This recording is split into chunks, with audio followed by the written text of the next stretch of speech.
USA 2, Australia 0. I predicted a draw, and I was dead wrong. The Australians did not help me whatsoever with that prediction.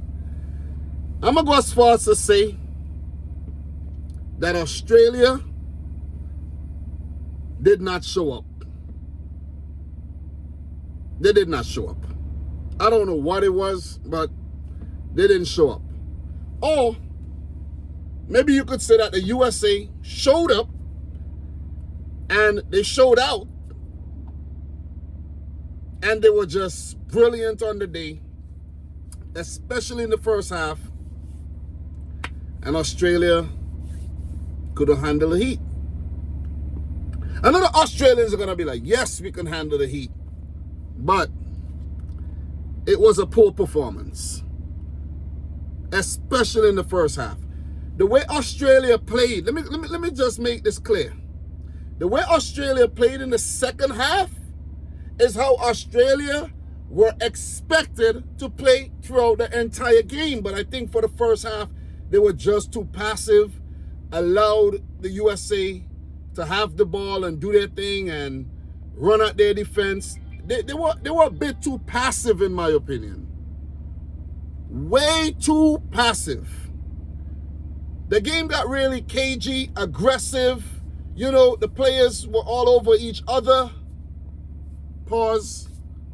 And that's how Australia were expected to play. If Australia played like that throughout the entire game, maybe they would have got a different result. Maybe they would have picked up a draw. I don't think they would have won the game because they weren't creative enough. They didn't threaten the U.S. goalkeeper, Matt Freese, enough. The U.S. defense didn't really have anything to do until the second half, where the game got really aggressive and really physical. But that's what Australia needed to do from kickoff.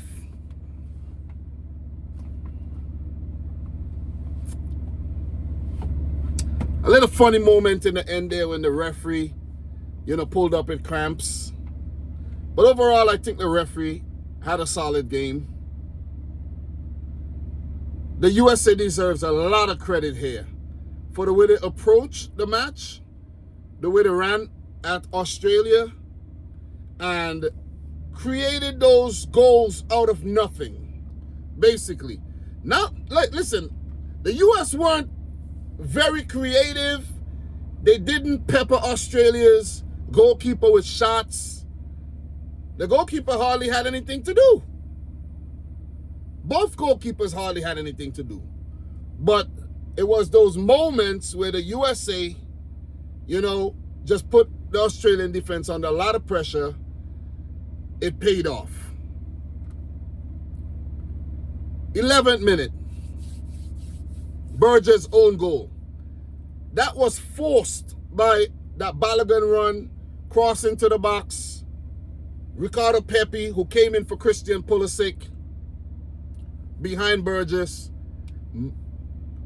Commentators saying if Burgess didn't put it in, Pepi would have put it in. Pepi probably would have missed it. Pepi probably would have missed it. But let's just give him the benefit of the doubt and say he would have put it in the back of the net. Let's say he would have put it in. So,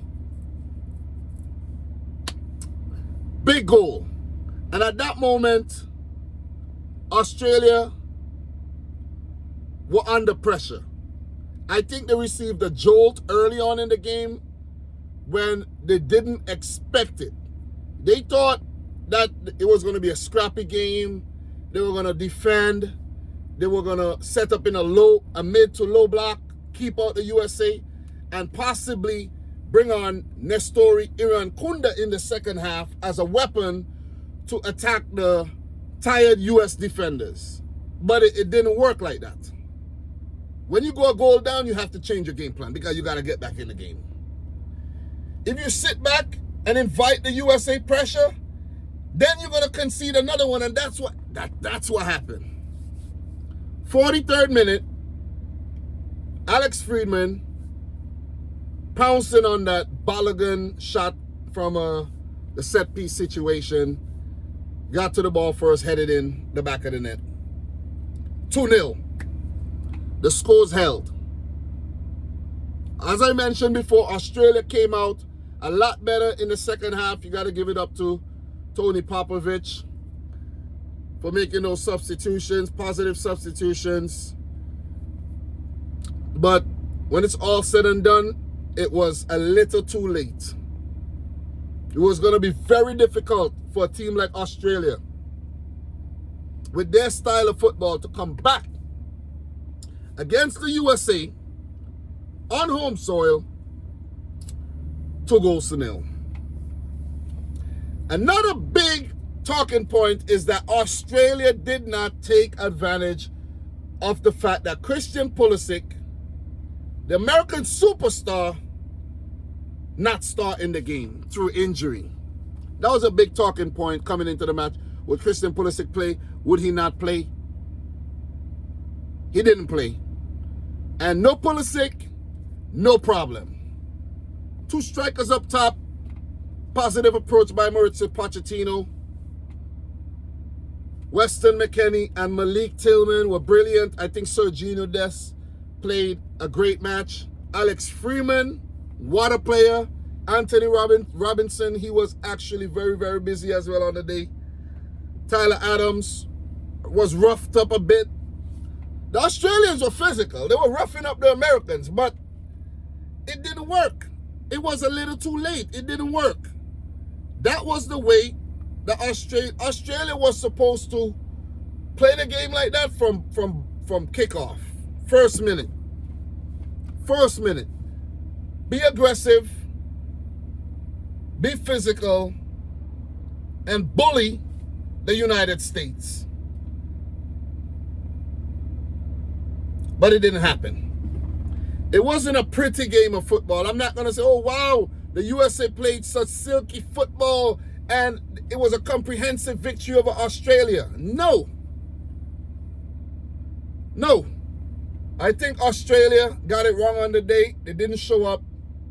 And the USA,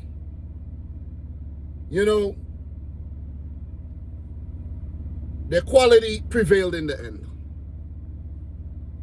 Let me sum it up as that. Stats in the game, only 8 shots for the USA, 2 in the back of the net. 2 on target, 2 in the back of the net. Right? But 1 was an own goal, so I don't think that counts as a shot. But 2 shots on target. Goalkeeper did not have anything to do. And it's the same for the Australian goalkeeper and the US goalkeeper didn't have anything to do. Australia only had 5 shots at goal, 2 on target. The USA lost possession, especially in the first half. Australia did get a bit of possession in the second half, but, it was just speculative efforts, just trying a little thing, and it didn't work. All in all, it was a disappointing performance by Australia.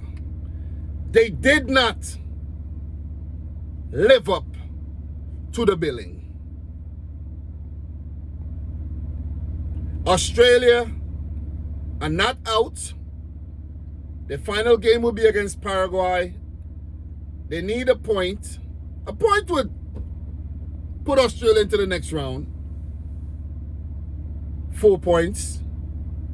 Especially if the US go on to beat Turkey. So whatever happens in the Turkey-Paraguay game, if the USA win their match and Australia pick up a draw, Australia should be in a better position because their goal difference should be, superior. But you want to win your games. But if Australia pick up a point, they could either come in second or third. So 4 points as a best third place team would be, I think 4 points would be high up the pecking order for a best third place team, in my opinion. As for the USA, they should go on to top the group. The USA qualifies for the next round. I am a US citizen, but I don't say we because it doesn't feel real to me. You see what I'm saying? It doesn't feel as if I'm a real American for some reason. I'm from St. Vincent and the Grenadines. That's who I am. You know, I'm a naturalized American citizen. You know, so it doesn't feel, the passion isn't there for me, and it's never been. I've never, like, I want the USA to do well, but I'm not like going crazy. I wasn't born here, you know? It's not the same. It's not the same. So I'm talking about the games more from a neutral standpoint, if you understand, if you catch my gist. But the USA should handle business against Turkey. Could Australia get something against Paraguay? After this performance, to be honest, I don't know. I don't know. I really don't know, man. You know? And you know what? You know what, guys? You can't blame me. You really can't blame me. But congrats to the US. Job done. Job well done. Australia, back to the drawing board. Guys, those are my thoughts. Subscribe if you're new. Like the video if you haven't yet done so. Let me know your thoughts down below. And until my next one, peace out. Rich Squad. Talk soon.